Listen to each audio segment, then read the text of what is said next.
What's email? What does it mean? Communication is the imparting or exchanging of information or news. The single biggest problem in communication is the illusion that it has taken place. Conversation is the oral exchange of sentiments, observations, opinions, or ideas. Forbes Books Radio presents The Conversation with Clinton M. Padgett. Welcome back to part 2 of my conversation with Urs Koenig, leadership strategist, executive coach, keynote speaker, and author of Radical Humility. We pick up the discussion with Urs talking about how radical humility contributes to better decision-making in high-stakes environments. I think McChrystal coined this phrase actually. We're facing an inversion of expertise these days, meaning our people, if we're in leadership positions, our people will always know so much more than we ever can and should about their specific area of expertise, right? And it's even more true now with AI. So there's a big time inversion of expertise. And so for our people then to trust us, to share all the information we so clearly and dearly rely on as leaders, they need to trust us. And so for them to share. And so the only way that they'll trust us to share all the information that we can't see, we don't even know, we might even don't know that we don't know, we must build that trust. And the only way to build trust is to build meaningful and collaborative relationships with them. And so I firmly believe that today's VUCA world, whatever you want to call it, fast-moving, complex world, is indeed calling for a more humble, decentralized leadership approach. I think talk often about sort of the heroic leadership paradigm, contrary to humble leadership. So heroic, top-down command control, everything goes through the leader, and every decision has to be signed off. And we all know examples where you, by definition, are always a step behind, because by the time the decision leaves your desk as a leader, it's already a couple of steps behind. And so that's how I think about a more relationally driven leadership approach being the answer to fast-moving, complex problems. Well, I think having a 17-year-old of my own who lives on TikTok, I think I have a bad habit of leaving my phone and walking away for hours and not caring, and then if you take his away for 5 minutes, he's stressing out. But one of the things I'm trying to convince him of is that just because something tells you the answer, you need to vet the answer. You need to have some critical thinking skills to look at it and go, that doesn't make sense. Hold on. I worry that maybe that's something we're missing these days, is we take things, or people take things at face value because the internet told us it must be true, and or AI told us it must be true, and there's still, you have to look at it and go, something just doesn't feel right there. Let me dig in this a little bit more. I think that's a skill that we need for people going forward, is this critical thinking skill. Yeah, I couldn't agree more. I actually had an interesting experience with my 17-year-old where he was being basically spammed on Facebook Marketplace, and he didn't quite see through it. And fortunately, he showed me, which is good for him for showing me, which is rare. And we walked through it, and that's exactly right. Like, who writes it? Does this, what's my gut feeling telling me, right? And what's the source? So I think you're absolutely right. It's super important for everybody, and also not just the young generation. Our elderly are also being taken advantage of that, for sure. That's tougher, I think, for the elderly, because now with the voice mimicking and everything else, it's so easy to fall prey to that, especially when you're worried about your grandkid who supposedly has been in an accident and needs money right away. And so my takeaway from all that is, if they ask for gift cards, I know the answer is no. Right. So you stress the importance of leaders developing self-awareness to address their blind spots. In practical terms, what initial steps can a high-performing executive take to start identifying and confronting these blind spots? So I think, I don't want to repeat asking for feedback, but the problem is, the higher I rise in an organization, the less honest people are. And this just comes with the territory. In the military, the more stripes or the more stars, the funnier your jokes. People don't laugh at your joke, they laugh at your position's joke. So Correct. Let's be crystal clear. And we don't have to talk about politics, but almost every president is sort of falling into that trap, that they're surrounded by the people who agree with them and yes men or yes women, and so it's difficult for them to really understand what's truly going on the ground. So I think for people in business, as we rise, it's the same thing. people observe, the higher we rise, people interpret the smallest gestures. If we make eye contact, if we check our phone quickly during a meeting, if the CEO does that, everybody watches constantly. So the show is always on, it never stops. And so having awareness around the fact that simple acts, unintended acts, might be interpreted simply because of the position you're in. So that's one thing that's important to note. And there's, you can work with a coach, you can do shadowing, you can do all sorts of things around that. The other piece which I really stress is it's the higher we rise, the more important it is to have people in our circle who tell us the real deal, no BS feedback. I will never forget George Bush, his mom Barbara. So President George Bush, his mom Barbara, he came home, he visited her, he put his feet on the coffee table. His mom, Barbara, told him, take your feet off the coffee table. He goes, I'm the president of the US. I don't care. Take your feet off the coffee table. So the point is, you want a mom like Barbara, or better too, in your inner circle who, you strategically hire, you strategically keep there, and you want them to be the devil's advocate. You want them to tell you the truth, what's really going on. And that a lot of people don't do that and fall into the trap of only surrounding themselves with people who agree with them. So so it's a real problem. It's nobody's fault. So the higher we rise, the more challenging that becomes, the more thoughtful we need to be about getting the real deal feedback. Now, in the book, you discuss these 5 shifts that take us from then leadership to now leadership. What is the difference between then and now leadership? That's the first part I'll ask you. So then leadership is what I talked about, the heroic top-down command control, old school leadership. And then now leadership really is leading with radical humility. So it's simply we're shifting from then heroic to now leading with radical humility. Now, you gave us a couple of examples of the tough on results, tender on people, both when you got called into your commander's office and, were told you could do better. And for those listening, if you read the book, basically he was working 20 hours a day, and he wrote this memo that maybe wasn't his best work. He just saved it for last. It wasn't like he was doing a bad job. He just could have done better. How can you coach leaders to maintain this balance between the two when their instinct is, especially under pressure, is to push harder, rather than adopt a softer approach? So I think of tender on people we need to do first, so then we can be tough on results. And so the way you frame it, that is challenging indeed, right? So if I have sort of no relationship and I need to with my people and I need to make hard decisions, that is difficult. But my approach would be being tender on people, getting to know my people, much like my commander did in Kosovo on a personal level, then gives me license to be tough on results. Talk about Carla Overbeck, the former US women's soccer captain. She only scored 7 goals in her entire international career, which, like, if you know soccer, that's low for a defender.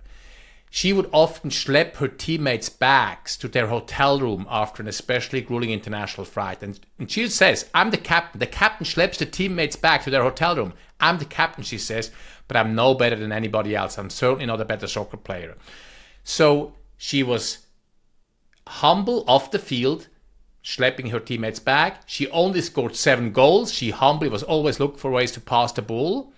And that humility on and off the field, being tender on people, then gave her license to be tough on results. Overbeck is famous for pushing herself and her teammates relentlessly during practice. And she was, there's some stuff I couldn't write about in the book and I can't talk about here, how she talked to her teammates, but she can do that. She can be incredibly tough. And if you take it out of context, you don't know the relationship she's built with her teammates. You go like, oh my God, that's terrible. You can't do that. But she's built this relationship. She's been tender on people all these months, all these years. So now she can put down the hammer and they can hear it and they can receive it. And so that's how I think about it. You're tender on people. You build these relationships, which then gives you license to be tough in results. So it's actually the opposite. The way you're suggesting we should be tender first and then tough, even though it's the phrase is the opposite direction. Right. So, yes. Okay. Yeah. Because I had a speaking coach once who said that her philosophy was slap, slap, hug, hug, which means give them all the bad stuff and then, okay, but here's what you did well. So you end on a good note. So it's curious. Okay. Right. So one of the shifts you talk about in the book is leading like a compass instead of micromanaging. What does that mean? Right. Look, so leading like a compass means, and there's, I'm not the only one who talks about delegation. I'm very keenly aware of this, and empowering very clearly. So this notion of refraining from our instinct to micromanage in order to feel in control. And so I talk about, I'm leaning also on General Crystal's work there, this notion of what he calls a shared purpose, or I just simply call it a shared goal. So being crystal clear in terms of what are we trying to achieve, big picture. And by the way, we can never, and this also touches on the shift about transparency, we can never over communicate the shared goals, the strategy. What are we trying to do? Why are we trying to do it? Because our people never hear it until we tell them 150 times, 7 different ways. I mean, there's actually research done that people who are, this is a digression, I'm sorry, people who are tasked with implementing their corporate strategy can't even name the top 3 strategic initiatives of their company. And they're actually in charge of implementing it. The point is, as leaders, we cannot over communicate the common goal, where we're going and why we're going there. And then it's about stepping back and empowering and refraining from micromanagement and in order to feel in control. So that's the leading like a compass. Having the humility to let your team members shine, by the way, that's the other piece. Like my biggest success, and Jim Collins wrote about this many years ago, my biggest success as a leader is the success of my team. If there's success, I look out the window. If there's failure, I look in the mirror. So that's how I think about that. That's a great analogy. How do you define the boundary between radical transparency and oversharing, and how can leaders navigate this balance without losing credibility or authority? Yeah, so I just talked about the importance of transparency around business goals and strategy, and of course sometimes there's confidential stuff, whatever. Again, leadership is a thinking person sport, and then similarly with transparency. So I have a whole section which I feel very, very passionate about the importance of vulnerability to build trust. But again, it's a thinking person sport. And there's actually research, which I quote about, that vulnerability is the quickest way to build trust. We all know the work of Brené Brown around this. Vulnerability is the last thing I want to show you, Clint, but it's the first thing I look for in you. Right? And so everybody admires perfection from a distance and nobody can relate to it. So me actually revealing something, maybe an insecurity, something I'm not quite sure about, in an appropriate way is one of the quickest ways to build trust. But let's be clear.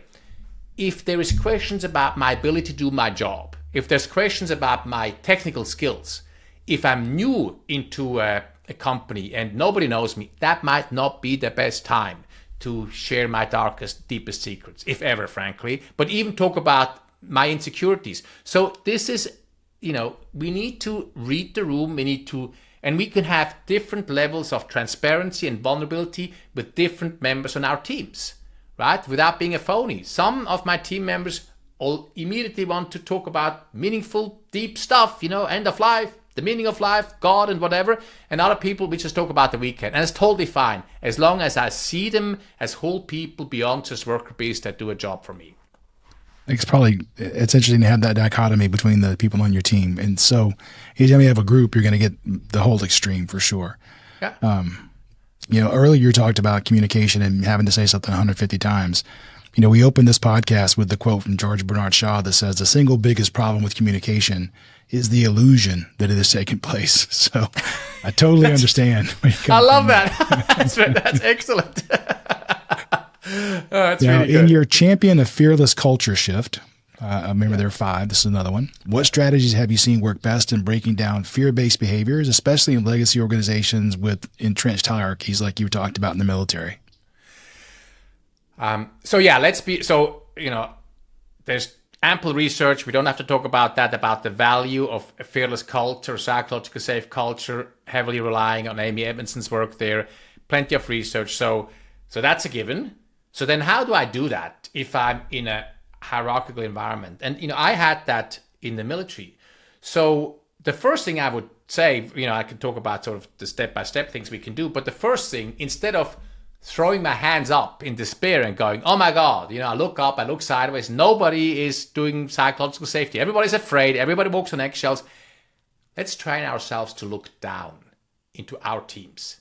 We have much more control often than we think, because we can build our own pocket of psychological safety in our teams to some extent, regardless of what's going on around us. And so I would challenge all of us when we're working in a fear-based organization that we can still build our own fearless team by looking down into our team if we're in a leadership position. So that's that's an important part. And you know what? Doesn't always happen, but I've seen it happen plenty of times. I build a great team where people speak up, feel safe to share, everybody learns. All of a sudden, people around the organization start to pay attention, and I want to work there, and dealing with talent shortage, like I might want to go and work for Clint because they're having really an amazing culture. So, so that's the sort of more high level philosophical piece, and then there is a whole framework in the book about how to reframe failure, how to encourage speaking up, and acknowledge and thanking. So maybe one thing I want to say there, one concrete thing.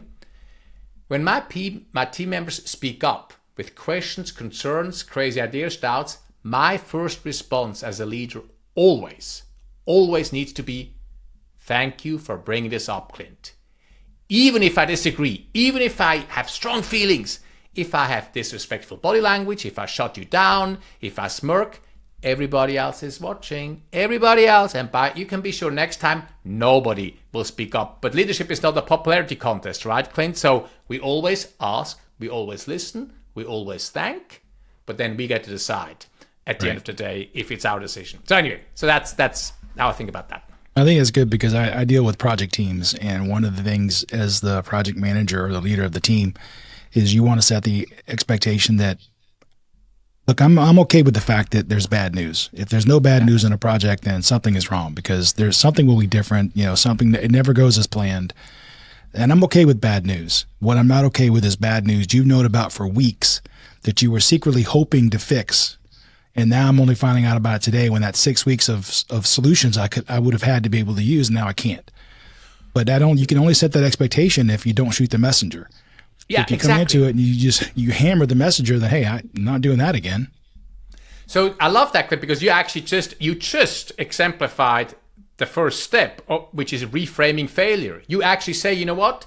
Nobody wants to make mistakes, but they will happen. Like we all will make mistakes. We shoot for very little, but you need to feel safe to actually speak up about it. I want to know about it. That's the way to do it, and to do it up front. Frame it with our project teams or teams we lead up front. I love that. Good. So in a world that increasingly rewards personal branding and self-promotion, which anywhere you look, you see that, how can ambitious leaders remain humble without fading into the background? This is a toughie, right? And I have to admit to you, Clint, I struggle with this a little bit as well. At this point, I'm thinking I can show up, as I mentioned earlier, with strength, with confidence, own my strength, but understand my weaknesses. I can brand myself. I can build a personal humility brand, which, by the way, is something I'm working on doing myself right now as a thought leader in this space. A radical humility brand, which, by definition is a bit of self-promotion, is being out there and speaking and talking, writing about our stuff while still remaining humble. But I am struggling right now, and just being very transparent about this, with what's going on in the world and who gets ahead or seems to get ahead right now, and what I teach. And I do think we are, as humans, and there's actually some research around this, not terribly good at picking the best leaders, because we often pick charisma over competence. We pick narcissism over humility. And there's research there actually showing that is the case. We actually promote people who are taller. Taller people earn more money. Better looking people earn more. So anyway, there's a lot of biases we have as humans in terms of who we are attracted to as leaders. So I think for us as for people like me who believe in humble leadership, who are on a mission to spread the message, we need to deploy some of the techniques that some of these less humble leaders use, and to without losing our message, and push our message. So it's messy. I don't have a clear answer to you, Clint. I'm honest with you that I'm struggling with this a little bit myself. Means we're in the real world. And that's the truth. Yeah. So your book has a bold subtitle, which I love: Be a Badass Leader and a Good Human. And what do you say to leaders who believe those two identities are at odds? And can someone truly be both commanding and compassionate? Mm-hmm. Oh, yes, and yes, and yes. So this notion that I either have to be a kind person or a tough leader truly is a false dichotomy. And we haven't, I look at Satya Nadella, Microsoft. What is like 10-fold market cap increase or something like that? And he leads, remember Steve Ballmer area, yelling, he has Swiss roots, I shouldn't bad talk about him, but top-down command, very aggressive. Nadella, humility, growth mindset, really embodies a lot of what I talk about, and yet humongously effective. There's plenty of corporate leaders, I talk about Brad Smith, former CEO of Intuit, who, shared his 360 with the entire company. Imagine that. The CEO does a 360 and emails the report to every single person in the company down to the last intern. He even taped a copy to his office door for everybody to see. Like, that is humility. That's vulnerability in action. And he did amazing. So, sorry, what was the question? I'm going all over the place. I'm sorry. No, I think you did a good job of answering it. So, yeah. Oh, that's right. Badass leader and good human. Yeah. It's a false dichotomy. You can achieve amazing results and still build strong collaborative relationships with your people. And by the way, sometimes the most loving thing I can do, Clint, is to release you to the labor pool. To actually, because the fit is not right. So so making tough decisions and being a good human is not mutually exclusive. Yeah, I think what we're talking about today is for the masses. And you even say in the book that if you're Steve Jobs or one of these other guys, that it just can be not like you're going to talk about in the book, just nod your head, I'll send you your money back, whatever. Right, exactly.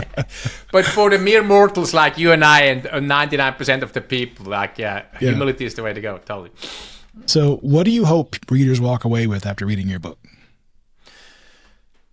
I hope that they go, if not humility really is a superpower, but that's my ambitious hope. Humility is the leadership superpower.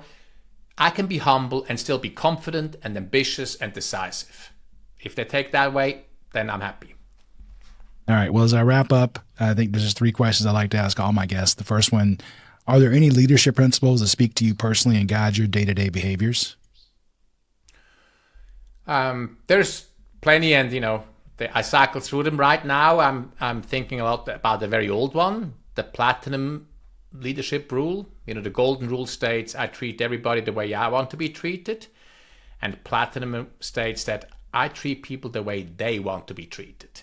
And so that means I have a situational leadership approach with each of my team members based on how they're wired, and still be true to myself and what the business needs. And so that's, and that requires this notion of being tender on people, be really getting to know my people, so I know their styles, their strengths, their weaknesses, so I can really bring the best out of them. So platinum leadership, and the same, it applies to parenting. I have 2 boys. They need to be parented very differently, actually. So it applies in the personal life as well. Even, family members, extended family, for sure.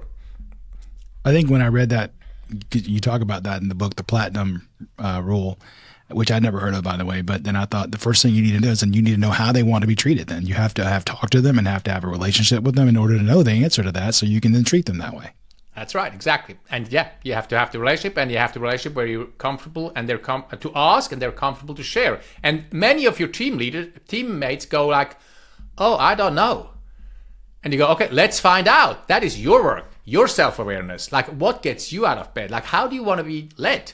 And so then it becomes, this is a whole separate conversation. Then leadership becomes a co-creation of the relationship. It's not all on me as a leader. It's your job too, to know how you want to be challenged and led, for sure. Yeah. All right, last question. What is the best book or article you've read recently, and what was the key takeaway? Oh, I have 2. Oh, excellent. I'm very prepared here. So this one is an old one. Why so many incompetent men become leaders and how to fix it. So this is outstanding work by Thomas Jamrow, and so he talks about what I mentioned earlier, why we fall into this trap of these biases, why we go for charismatic, why we go for narcissists, and not just men, but primarily men. So that's one of them. So that really enlightened me around the biases we fall into. And then good old Jeffrey Pfeffer, I actually read this last week when I was college touring with my son, The 7 Rules of Power. He's a Stanford professor, and he's quite controversial. So there's a lot of people who don't like his stuff. I don't agree with everything he says at all, but in our conversation, Clint, you ask me, in this world of personal branding, everybody's pushing themselves, and Pfeffer really, provides evidence-based research on what works and what doesn't work. I think us humble leaders, us being on a mission to get radical humility out there in the world, we can actually borrow from his work, even though some of the stuff I don't really agree with, and he loves the fact that he's a bit controversial as well, so he's a great guy. Anyway, so these are the 2 books, which I recommend highly to your readers and listeners. Well, I appreciate that. Actually, I'm a former Coca-Cola employee, and in the lobby, I'm not sure if it's still there anymore, but when I worked there 30 years ago, there was a quote in the lobby that says that there's no limit to how far you can rise as long as you don't care who gets the credit. And that kind of comes back to the humility piece of trying to make connections, trying to help people be better, trying to say, let me put you in touch with this person because that's going to help your career. Kind of like your PhD professor. I can't remember what they call those people, the ones that you mentioned in the book, who you had a conversation. You're really worried about telling me you wanted to go take this incredibly advantage of this incredible opportunity you've been given, but that meant you had to quit the job with him, and how he was very receptive and will have a job for him when you come back. And so here's a guy that wasn't worried about his personal growth. It was really more about what's the best thing for Urs to move forward.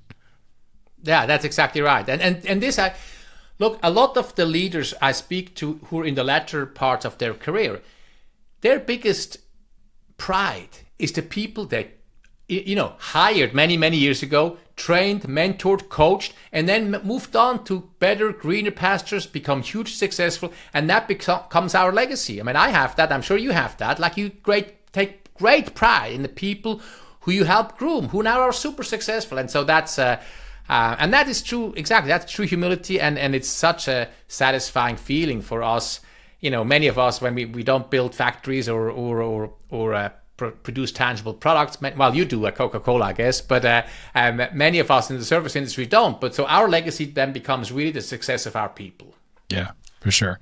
Well, let me ask a bonus question that's going to tie your family back into it. I think, if I remember, you're quite proud of your sister who does, I had to look this up. I didn't know this was a thing. Orienteering?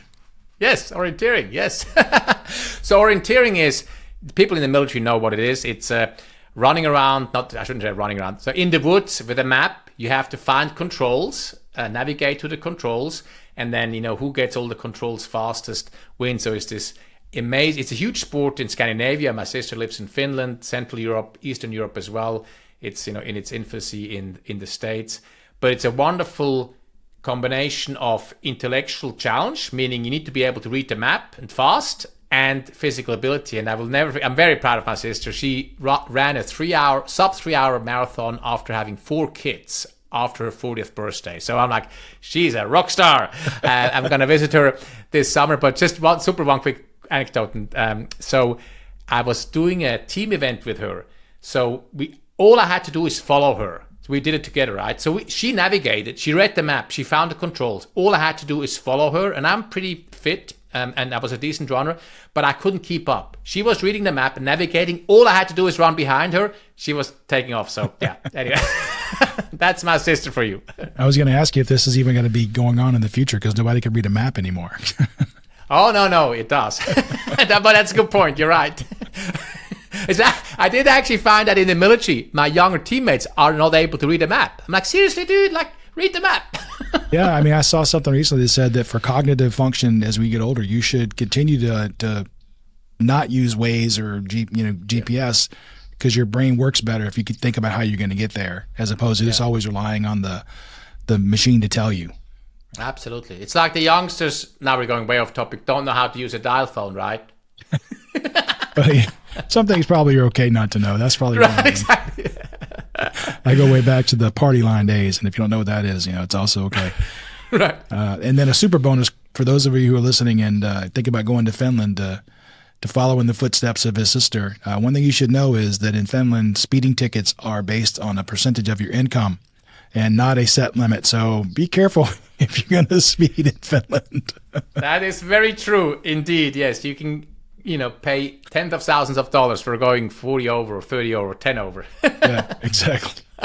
Urs, this has really been great. If people want to learn more about you or engage with you, how can they do that? Absolutely. So I'm on the web, of course, urskoenig.com, urskoenig.com. And then on social, I'm very active on LinkedIn. It's the platform I'm most active on. And I love to hear from people how the message resonates, the book. And of course, I'd love to come and give a speech, a keynote speech, if that's of need. Well, I really appreciate your time today, Urs. Thanks so much for the conversation. Absolutely. Thanks for having me. Thanks for listening to The Conversation. To find out more about Clint, go to clintonmpaget.com and pick up Clint's book, How Teams Triumph, Managing by Commitment, at Amazon. The Conversation with Clinton M. Paget is a production of Forbes Books.